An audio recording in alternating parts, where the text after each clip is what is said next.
एक घर में परिवार के एक सदस्य के लिए एक कानून हो, परिवार के दूसरे सदस्य के लिए दूसरा कानून हो, तो क्या वो घर चल पाएगा क्या?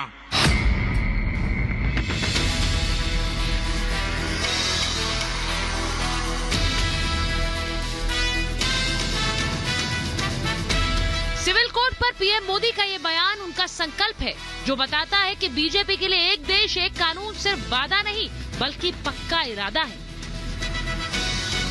जिस पर आज एक बड़ी पहल हुई। उत्तराखंड में नागरिक संहिता पर ड्राफ्ट तैयार हो गया है, जिसे एक्सपर्ट कमेटी ने सीएम धामी को सौंप दिया और सरकार इसे जल्द लागू करने की तैयारी में।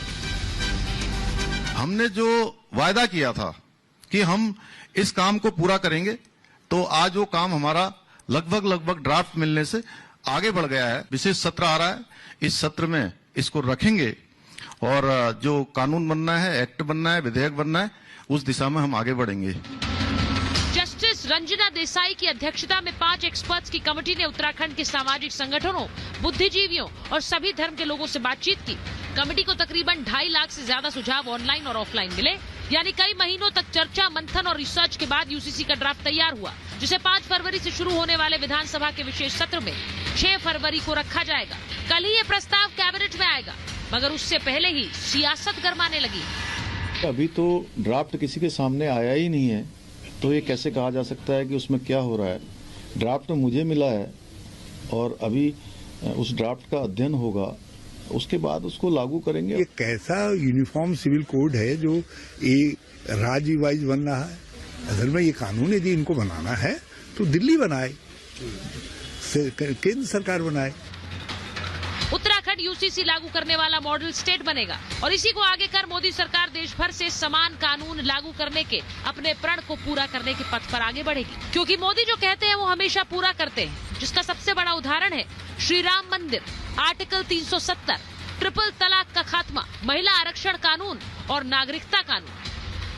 सीएए पर भी विरोध की सियासत हो रही है, तो अब यूसीसी पर भी मोदी विरोधी वोट बैंक बचाने के लिए आवाज उठा रहे हैं, मगर मोदी का मैसेज साफ है, एक देश एक कानून। एक घर में परिवार के एक सदस्य के लिए एक कानून हो, परिवार के दूसरे सदस्य के लिए दूसरा कानून हो, तो क्या वो घर चल पाएगा क्या?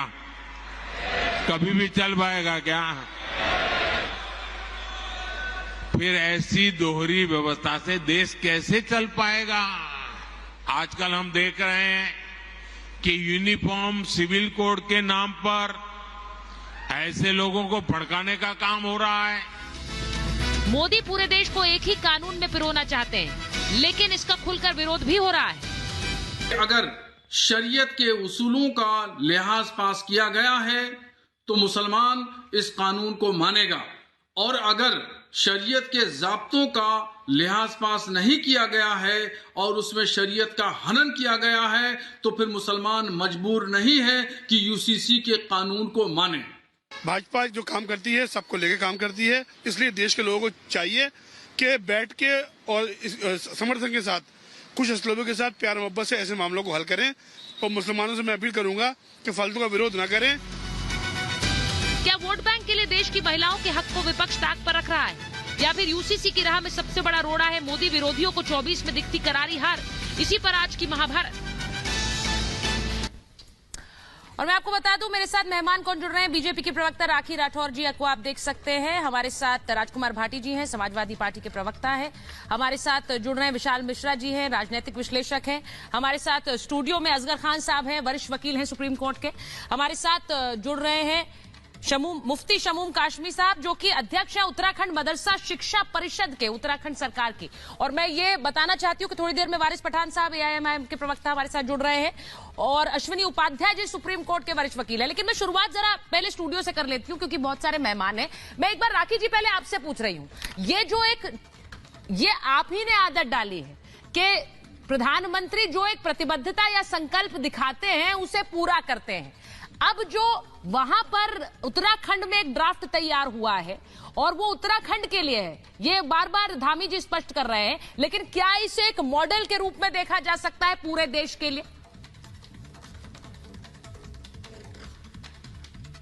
देखिए, यूसीसी जो यूनिफॉर्म सिविल कोड है, ये लगातार भारतीय जनता पार्टी की घोषणा पत्र का एक प्रमुख बिंदु रहा है। जिस तरह से मोदी जी ने भी कहा कि एक देश के अंदर एक कानून होना चाहिए, हर एक जने को वही अधिकार होने चाहिए जो दूसरे जने को हैं। तो इसके लिए लगातार भारतीय जनता पार्टी प्रतिबद्ध है और मुझे खुशी है कि उत्तराखंड ने इसमें पहल करके आज जो ड्राफ्ट की जो रिपोर्ट है वो सौंपी है मुख्यमंत्री जी को, और आप जल्द देखिएगा कि ये भी इंप्लीमेंट होगा। जहां तक विरोधियों की बात होती है सुचरिता, आप देखिए धारा 370 जब हटने की बात थी तब भी इसी तरह के विरोध के स्वर थे। राम मंदिर निर्माण के बाद में जब प्राण प्रतिष्ठा का कार्यक्रम हुआ तो भी विरोधियों की यह बात थी कि दंगे हो जाएंगे, ऐसा हो जाएगा। 3 तलाक के बाद भी इसी तरह के स्वर थे, लेकिन मोदी जी हैं तो मुमकिन है। जब उन्होंने ठान लिया है कि जो संविधान के आर्टिकल 44 की भावना है कि एक देश में रहने वाले लोगों की जो एक ही अधिकार, एक ही उनको स्वतंत्रता मिलनी चाहिए, और वही काम तभी संभव है जब एक दृढ़ निश्चय के साथ में एक मजबूत सरकार सेंटर में काम कर रही है। और कई ऐसे उदाहरण हैं जबकि मोदी जी ने एक दृढ़ निश्चयता के साथ में हर काम को करने का काम किया, और आप देख लीजिएगा कि जनता के विश्वास के साथ में इस टारगेट को भी इंप्लीमेंट किया जाएगा, क्योंकि उन्होंने एक सही रास्ते पर देश को ले जाने के लिए, उनको विकसित राष्ट्र बनाने के लिए जो काम किया है, जिससे कि इंटरनल जो लोगों के बीच में प्रेम भी रहे, भाव भी रहे, और वही चीज भेदभाव का भाव कहीं पर भी नहीं हो, इस चीज को सुनिश्चित करने के लिए ये लाया गया कदम है, जिसका मैं बहुत स्वागत करती हूं। और मुझे उम्मीद है कि सभी राज्यों के अंदर, इनफैक्ट उत्तराखंड के बाद में गुजरात में भी इस बात की शुरुआत हो चुकी है, वहां भी कमेटी बन गई है, वो भी जल्दी रिपोर्ट पेश करेगी। ग्रेजुअली पूरे देश के अंदर यानी कि मंशा बिल्कुल साफ है। मैं बार बार कह रही हूँ एजेंडा जो है क्या 24 का लॉक हो गया है। वारिस पठान साहब आ गए, एमआईएम के प्रवक्ता हैं। वारिस साहब ये बताइए, समानता का कानून है यूसीसी, यूनिफॉर्म, उसके नाम में ही यूनिफॉर्मिटी है, लेकिन आपके नेता को ये हेट पॉलिटिक्स लगती है, क्यों? देखिए, बीजेपी सरकार जब से सत्ता में आई है सुचरिता जी, तब से क्या किया है काम उन लोगों ने? एक ही बहुत बड़ा काम किया है, नफरत फैलाने का, और भी एक तरफ के लोगों के खिलाफ, मुसलमानों के खिलाफ। तो जैसा एक जंग सी छेड़ दी उन्होंने। इनको हमारे खाने पीने से इनको एतराज है, इनको हमारे पहनने ओढ़ने से इनको एतराज है, और ये बात करते सबका साथ, सबका विकास, सबके विश्वास की बात की जा रही है। अब देश का माहौल खराब करने की पूरी तरह से कोशिश इनके लोग करते जा रहे हैं। मोदी जी बोलते हैं मैं दिल से माफ नहीं करूंगा, मगर नीचे जमीन पर अगर आप देखिए तो नफरत फैल रही है। पार्लियामेंट के अंदर खड़े रह के इनका मेंबर ऑफ पार्लियामेंट भदूरी ने क्या कहा था? पूरे मुसलमान कम्युनिटी को गाली दिया था, तो उसके खिलाफ कोई एक्शन नहीं लिया, उसको बल्कि प्रमोशन दे दिया गया। तो ये तो बीजेपी की कथनी और करनी में तो जमीन आसमान का फर्क है ना। अब हम चाहते हैं कि मोदी जी, देखिए आपका टॉपिक है यूसीसी है, आपका टॉपिक है ज्ञान वापी है, सब चीज पे, सब पे 1 बाय 1 में बोलने जाऊंगा सुचरिता जी, टाइम बहुत है अपने पास। अब आप देखिए प्लेसेस ऑफ वर्शिप एक 1991 बनाया था पार्लियामेंट के अंदर ही ना, चर्चा हुई, उसके बाद कायदा कानून लागू हुआ कि जो भी स्ट्रक्चर पब्लिक रिलीजियस मॉन्यूमेंट 15 अगस्त 1947 तक है, उसका आप नेचर कैरेक्टर चेंज नहीं कर सकते। तो अब बीजेपी क्यों खामोश बैठी हुई है? क्यों विश्व हिंदू परिषद आरएसएस को नहीं बोलते कि नहीं, आप जो ज्ञानवापी का मुद्दा लेकर जा रहे हो ये उसका उल्लंघन है प्लेसेस ऑफ वर्शिप। तो आपके नेता तो बोलते हैं ना खुलकर, हमारा तो आज भी चुप बैठे हैं, आपके नेता बोल रहे हैं। मुझे लगता है कोर्ट के जो डिसीजन है उसका स्वागत हमें करना चाहिए।